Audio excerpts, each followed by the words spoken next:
Hey guys, Dan The Wolfman here for ProMMANow.com with Gilbert Melendez.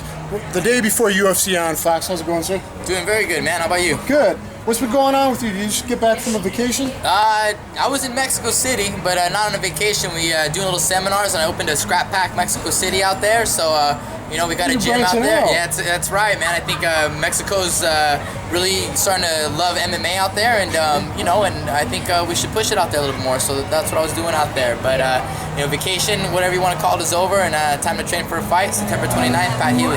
Yeah, good. What do you think about Pat Healy as an opponent? I think he's a very durable guy, and he's a journeyman. He's a veteran that's been around, and he's been on a streak for a while. It's definitely not an easy task, and you know, and most guys who fight me, they bring the best, you know, because it's their chance to get the title. He's a hard-nosed guy. He is tough. He's durable. Good wrestler. You know, I would think that he might be able to push you a little bit in the first couple rounds. I like Pat Healy personally, but you know, 5 rounds, that's a different story. Do you think he has a cardio to go 5 rounds? Like at your kind of Gilbert Melendez tornado pace? You know what? I hope not, man. But the guy's a grinder. You know, he has a lot of heart, and you never know. And you know, and for his first 5-rounder, you know, I'm sure he'll be ready for it. I'm hoping my skills will be able to win him, though. You know what I mean? Just landing good punches, moving really well, making him miss, getting him frustrated. I think that can cause the gas tank to drain sooner than usual, than expected. So hopefully my skills take place in this fight as well as my cardio. Okay. Now, who do you get to train with, like, on a regular basis when a fight's coming up? Aren't you guys a lot, like, an hour away from you, as far as like the Diaz brothers and Jake Shields?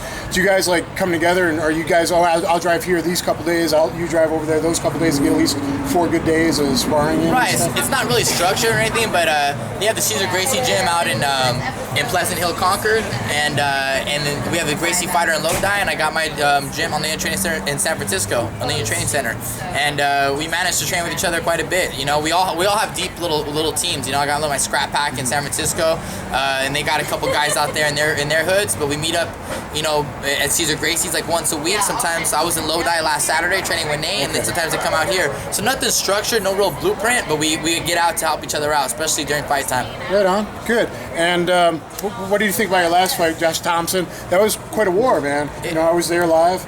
Yeah, it was definitely a tough fight. You know, it wasn't my best performance ever. I'm not mad about anything. Like, I just, you know, you're just not happy when things don't go the way you want them to go. I'm proud. I think I won the fight, and it was a tough fight. Josh's a tough guy.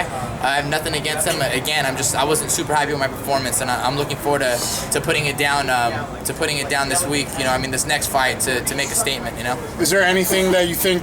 Reason why you think your performance will be better in the upcoming fight? I mean, I don't know if you want to disclose anything that was holding you back last definitely. Time. Or you just start flat sometimes. You don't always perform to the best every single given day. Right. I think it goes to training camps. Well, I had a roller coaster ride. For a minute, you think you're going to the UFC. You think you're fighting a top 2, top 3 contender.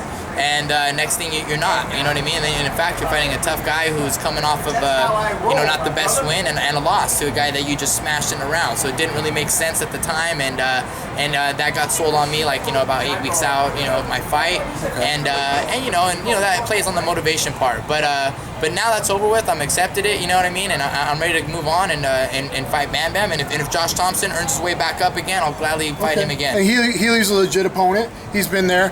But, you know, who knows what about the future? I mean, we got Frank Mir coming in fight DC now, Daniel Cormier. What do you think about that? The UFC is now sending someone over. And would you like to see them maybe in the future do that to you? If you guys, because there's the Strikeforce contracts and stuff, we know this is business. It's not that you don't want to scrap with all the guys in the UFC. Right. This is business. It's legal contracts. That's what's going on. Right. So maybe if they can't send you over, which, like, I know you had hoped, if they can't send you over, would you like it if they send someone over to you, like they just send Murr over to Cormier? Yeah, I have no problem with, like, Showtime and Strikeforce. I love it. You know, I'm just hoping they can send that talent over, and that's what I was always initially hoping. You know, I never had a problem with staying in Strikeforce or Showtime. Just the talent to bring in. You just want to fight the top guys. Yeah, I would like for them to bring some good talent to help me, you know, prove I'm #1 out there. With this whole Mir and Cormier thing, yeah, it's a positive look. I don't know. I'm not getting too excited about nothing. You know, I've been going through this stuff a lot. All these questions have been asked, these UFC questions for the last couple fights, 3 fights now, you know, and I'm over it. You know what I mean? I'm over it. I'm in Strikeforce. I'm a Strikeforce fighter. the #1 fighter in the world, and my lightweight division is in Strikeforce. You know, people need to get used to it, and hopefully they can send me some other talent. But right now, just Bam Bam's on my mind, and but that's a positive thing, though.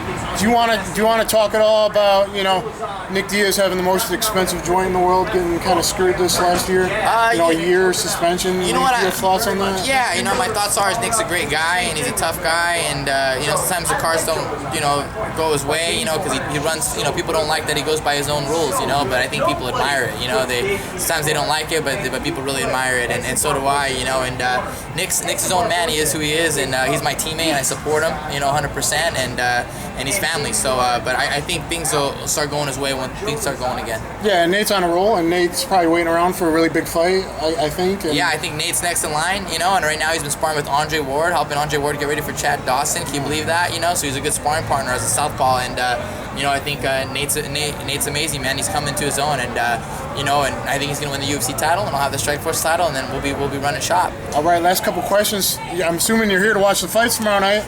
Who are your picks in the two, you know, main events in the light heavyweight fights between Machida and Bader? Right. And you know, Shogun and Brandon Vera. I mean, I guess I'll start with the main event. I mean, I think Vera's going to perform a lot better than we've seen. You know, I think he's a really good fighter, and I think Shogun's going to bring it out of him because Shogun has great fighting style.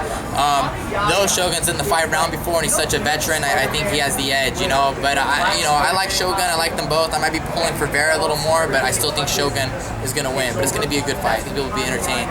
As for Bader and Machida, Machida weighed in light. He was 201. Right. Bader told me yesterday he's going to be 220, which I assume means actually 221 by fight time. That's a big difference. I don't know. I think so, man. Size does play a difference, but you know, so does skill. And I think it's like, hey, is someone going to be able to stick and move and keep on the feet, Machida, or is someone going to be able to close the gap and put someone on their back and ground and pound them and win the victory? So I think it's going to be a close fight. You know, someone's going to win 1 round, someone's going to win 2 rounds. I think it's going to be kind of like that. And but I think Bader at plus 250. You know, Bader at plus 250, 260. I mean, not be a bad bet. You know what I mean? Man, you're gonna get some money. I don't know, bro. I try to bet here and there. You know, I try to make educated decisions. You know what I mean? No gambling. Educated decisions. You know? All right. That's at UFC on Fox Saturday live, guys. Anything you want to plug? Twitter, your website? Definitely. At Gilbert Melendez. Follow me on Twitter. You know, get my updates as well as ElNinoMMA.com. That's my gym. Check it out. What we're all about. GilbertMelendez.com coming out soon. Thanks Tap Out. My boys out here. 1-800 Radiators, Kinder's Barbecue, and yeah, that's it, bro. Santa Ana all day, San Francisco all day, California. What about if the Wolfman makes a trip up there sometime and spar with you guys? Hey, Wolfman, you're cool with that? Yeah, we are cool with that, man. Just bring the cameras. All right, guys. Go to Pro MMA Now for all your information. Subscribe to my YouTube page at Dan The Wolfman 1 and follow me on Twitter. Thanks.